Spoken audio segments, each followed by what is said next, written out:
Bon, salut les gars, petite vidéo que je trouve utile parce que on trouve pas de solution pour nettoyer les champignons qui peuvent se développer entre les deux lentilles qui sont complètement solidarisées, collées, thermoformées, on va dire d'usine.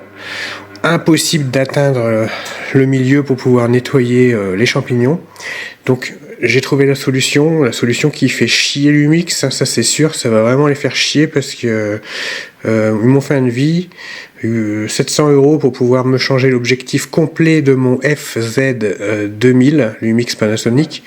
Truc de ouf, alors que le problème il était juste sur cette lentille.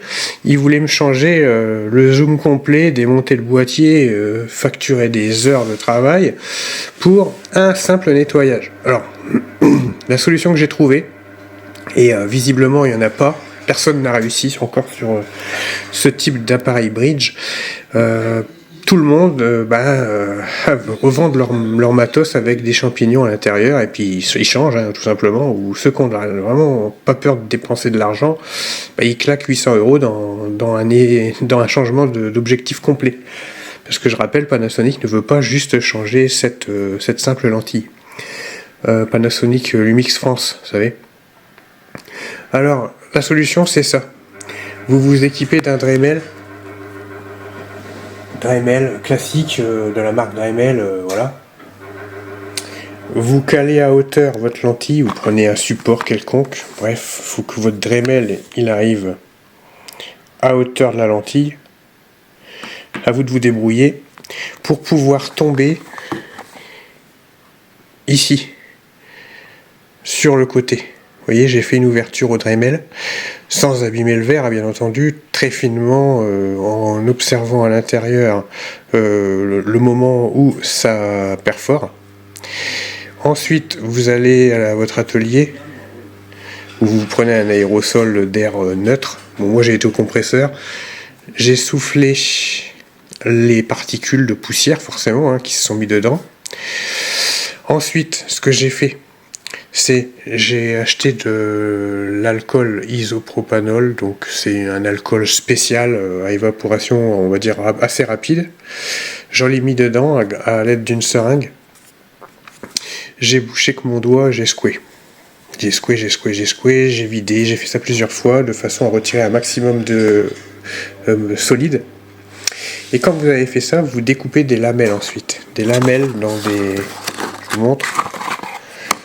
Dans ça, vous connaissez, vous découpez des petites lamelles, et avec une carte de fidélité Neuroto, vous fabriquez des cure-dents assez fins, assez pointus, de façon à pousser à l'intérieur les lamelles de lingette, vraiment en les poussant en accordéon jusqu'ici.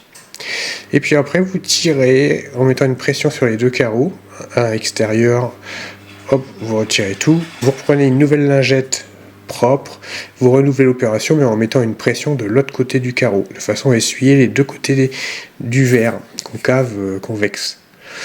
Et vous faites ça bien sûr de l'autre côté. Et quand vous avez fait ça, vous raclez en fait le verre et vous éliminez au fur et à mesure. C'est assez fastidieux parce qu'il ne faut pas hésiter à faire pas mal de lingettes pour retirer à 100% toutes les particules. Ensuite, vous laissez sécher tout bonnement, tout simplement, et votre carreau il est complètement lavé de tout champignon. Moi j'avais des champignons sur là, du côté de l'ouverture, j'ai fait l'ouverture du côté où il y avait les champignons, ils étaient ici, commençaient à se développer. Et bon, par mesure de précaution, j'ai fait tout le tour, mais le résultat final, je vais essayer de vous montrer. Putain, le focus, il se fait pas, bordel. Le résultat final, vous voyez. Voilà. C'est nickel. Ça sauve le truc. Je vous dis tout de suite, ça vous évite de vous claquer 800 € dans un objectif, parce que c'est vrai que ce matériel-là, le FZ2000, c'est quand même du beau matos, et bon, voilà. J'espère que ça va vous aider, et puis vous inspirer. De toute façon, foutu pour foutu, je vais vous dire, soit vous revendez votre appareil pour pièces, et il y en a 100 000 qui vont se jeter dessus parce que c'est introuvable, Soit vous vous débrouillez comme j'ai fait. Allez, bye.